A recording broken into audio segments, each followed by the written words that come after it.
So I watched Fantastic Mr. Fox like a few days ago and my mind is blown because I did not expect to love this movie so much. I know I am like 10 plus years late, but I am finally here. I know this is technically a children's movie, but it's so much more than that, especially since I am watching this as an adult for the first time. So the way I relate to this movie is from an adult point of view. Initially, when I first watched this, I thought that yes, this is like a kids type movie, it's animation, the story does cater to children, but at the same time I'm thinking it felt more than that. It felt like more of a complex movie to just be a children's movie. Even though I'm not saying kids movies can't be complex, but that was just my initial feeling. And I do suppose that's why this movie is so good, because if you are a kid, you can relate to this movie and you can like it, and if you are a grown-ass man like me, you can still like it. Going to Mr. Fox, this character who is basically having a midlife crisis, he is a journalist and he doesn't really want to be doing this anymore, so he goes back to his old ways of stealing stuff. The main thing I really got out of this character is that he is trying to figure out who he wants to be in the future, because who he is right now, he doesn't like it. He doesn't like doing this writing shit for the newspaper, so he wants to change. Basically, it's the same old question of who am I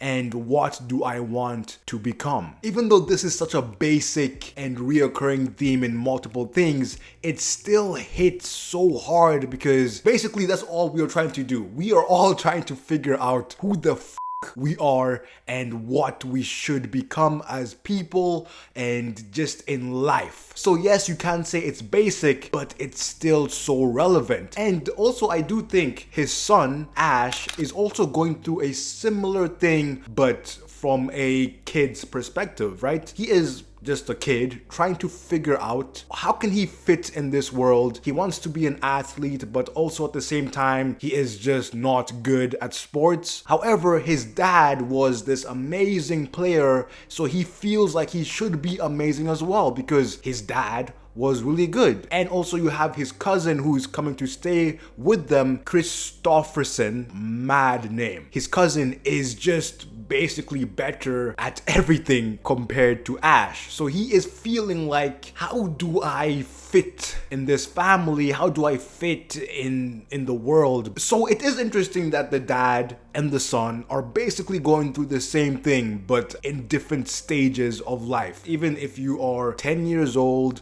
a teenager, or 30 years old, or 50 years old, this reoccurring theme of who you are is still going to show up. This is what I got out of the movie. I've seen other interpretations and other ways of looking at the movie, which is totally fine. I feel like for me, this was the main thing that really connected with me. I also have to mention, this movie is freaking funny as it's so funny. I love the comedy, I love the writing. Just like in every other Wes Anderson movie, I love his style, I love the writing. The one thing though with his movies is I don't find all his movies super funny. And when I don't find a movie of his funny, it tends to be a lower rating for me. So the comedy element is very important for me. Even though for this movie, the story is super good and I connect to it on a deep level. So maybe even if it wasn't that funny, I would still really enjoy this. I actually think this is the funniest Wes Anderson movie I have watched so far. Wes Anderson really intrigues me because